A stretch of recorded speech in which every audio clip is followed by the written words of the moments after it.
Pada zaman dahulu kala, daerah Indramayu masih hutan belantara. Selain dihuni berbagai macam hewan buas, hutan belantara itu juga menjadi kediaman para jin dan makhluk halus lainnya.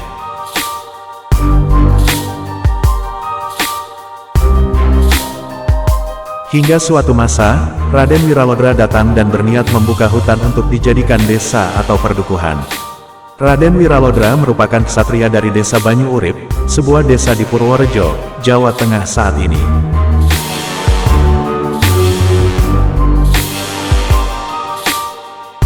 Dia datang bersama Ki Tinggil, pembantu setia dan sakti Mandraguna, ke lembah Sungai Cimanuk. Karena tidak tahu jalan, Raden Wiralodra dan Ki Tinggil justru tersesat di sebuah hutan.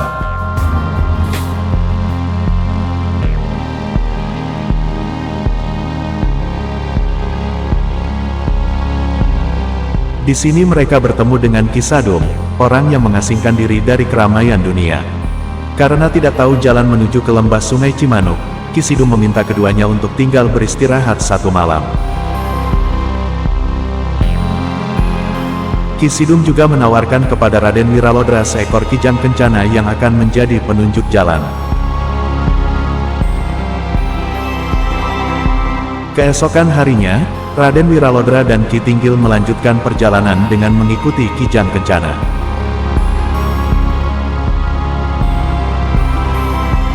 Sesudah melewati banyak sekali rintangan, Raden Wiralodra tiba di lembah Sungai Cimanuk.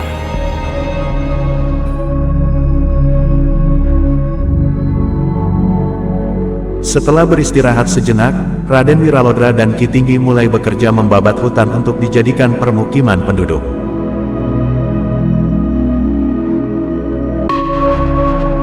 Namun ternyata, di hulu Sungai Cimanuk berdiri kerajaan mistis yang membawahi 12 kerajaan mistis lain yang lebih kecil.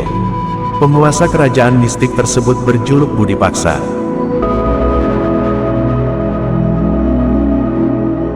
Sementara kerajaan mistik lain yang lebih kecil diantaranya kerajaan Tanjung Bom dengan Raja Kalacungkring dan Pulau Mas dengan Raja Raden Werdinata.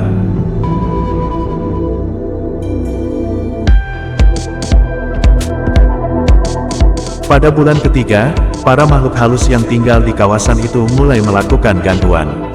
Para jin murka karena tempat tinggal mereka dihancurkan oleh Raden Wiralodra. Namun Raden Wiralodra dan Ki Tinggil bisa mengatasi gangguan para makhluk halus tersebut.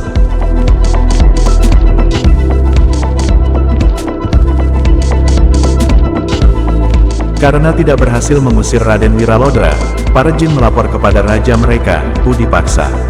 Mendengar laporan warganya, Maharaja Budi Paksa didampingi Mahapati Bujarawis segera mendatangi Raden Wiralodra dan Ki Tinggil untuk meminta mereka menghentikan pekerjaan.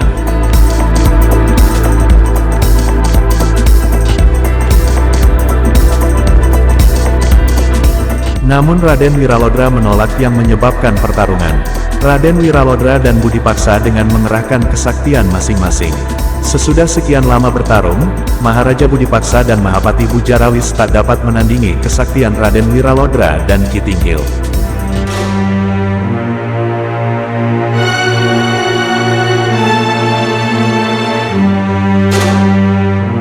Raden Wiralodra mengurung Maharaja Budi Paksa di dasar muara Sungai Cimanuk, sedangkan Mahapati Bujarawis melarikan diri untuk meminta bantuan.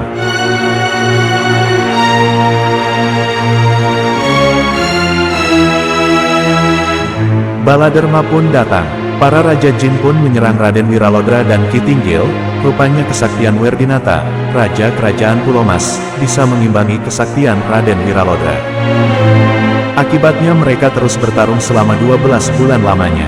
Untuk menghindari pertarungan yang berlarut-larut tanpa henti, Raja Kerajaan Tanjung Bom Kalacungkring mengusulkan perdamaian.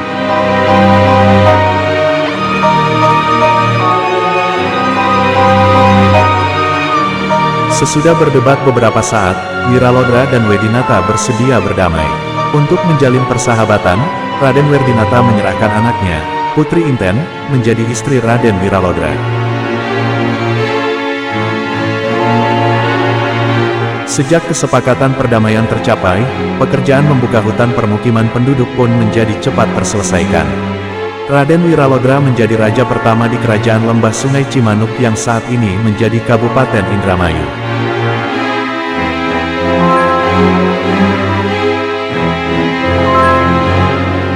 Sementara Raden Werdinata dan para pengikutnya memohon kepada Raden Wiralodra supaya diberi kebebasan untuk hidup di sebuah pulau.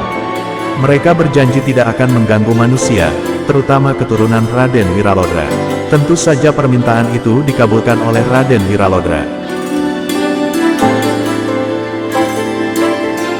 Maka pergilah Raden Werdinata dengan para pengikutnya ke pulau yang kini dikenal dengan nama Pulau Mas. Mereka menetap di pulau itu sampai saat ini.